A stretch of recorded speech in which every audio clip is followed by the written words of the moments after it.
Chittagong metropolitan police CMP কমিশনারের হুমকির ঘটনায় ক্ষোভে ফুঁসছেন চট্টগ্রামের গণমাধ্যম কর্মীরা। প্রতিবাদে দুপুরে বিক্ষোভ ও মানববন্ধন করেন তারা। প্রতিবাদপত্রে পুলিশ কমিশনারের ভাষা ও হুমকি আপত্তিকর এবং স্বাধীন সাংবাদিকতার অন্তরায় বলে দাবি করেন সাংবাদিক নেতারা। ৪৮ ঘণ্টার মধ্যে বক্তব্য প্রত্যাহার ও ক্ষমা প্রার্থনা না করলে কঠোর কর্মসূচির হুঁশিয়ারি দেন তারা।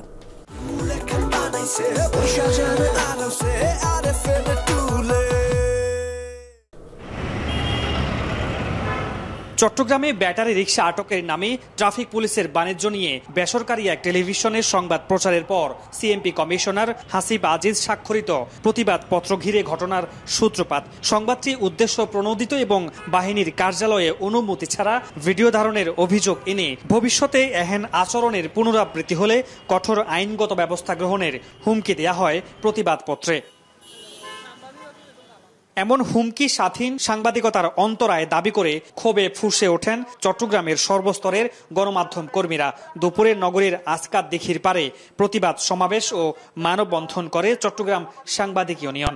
সুস্পষ্ট তথ্য প্রমাণের ভিত্তিতে এটি তুলে ধরার পরেও যদি প্রতিবাদের নামে হুমকি দেওয়া হয়, সেটি আসলে প্রমাণ করে যারা এই পুলিশ কমিশনার বা এই সিএমপিতে যারা আছেন উপর থেকে নিচ পর্যন্ত, আমরা বলবো যে এই অভিযোগের সাথে, দুর্নীতির সাথে, অনিয়মের সাথে সবাই কম বেশি সম্পৃক্ত। মনে হয় না চট্টগ্রাম মেট্রোপলিটন পুলিশ কমিশনার এই নিউজটি ভালোভাবে দেখেছে, আর দেখলেও আমি তো মনে করি সাথে আঘাত করেছে বলে তিনি এই ধরনের একটি বিবৃতি দিয়েছে। অভিযুক্তদের শাস্তির আওতায় না এনে উল্টো গণমাধ্যম কর্মীদের হুমকি দেওয়ার নিন্দা জানান সাংবাদিকরা। আমাদের ভাইদের উপর, আমাদের পেশাদারিত্বের উপর যে নির্যাতন চালানো হচ্ছে, আমরা তার তীব্র নিন্দা এবং প্রতিবাদ জানাচ্ছি। এই জায়গা থেকে উৎপত্তি, আপনি তো সেই জায়গায় যাচ্ছেন না, তাহলে খেটে খাওয়া মানুষ যে ব্যাটারি রিক্সা চালায় তাকে আপনি হেনস্থা করবেন কেন?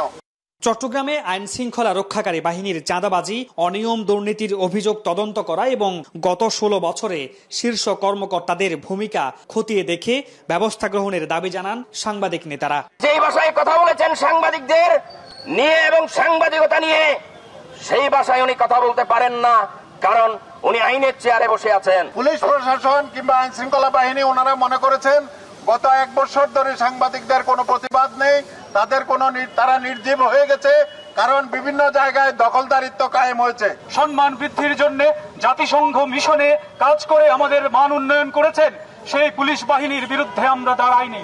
আমরা দাঁড়িয়েছি আমাদের সহযোদ্ধার বিরুদ্ধে, একজন বিতর্কিত পুলিশ কর্মকর্তার উদ্ধত্তপূর্ণ বিবৃতি বা হুমকির প্রতিবাদে। বুধবার দুপুরে সিএমপির কমিশনারের প্রতিবাদপত্রের পর রাতে ডবলমোরিং থানার সামনে থেকে লাইভ দেওয়ার সময় 2 সংবাদ কর্মীকে আটক করে 20 মিনিট হাজতে আটকে রাখেন থানার ভারপ্রাপ্ত কর্মকর্তা বাবুল আজাদ। মামুনুর রশিদ অভি, যমুনা নিউজ, চট্টগ্রাম।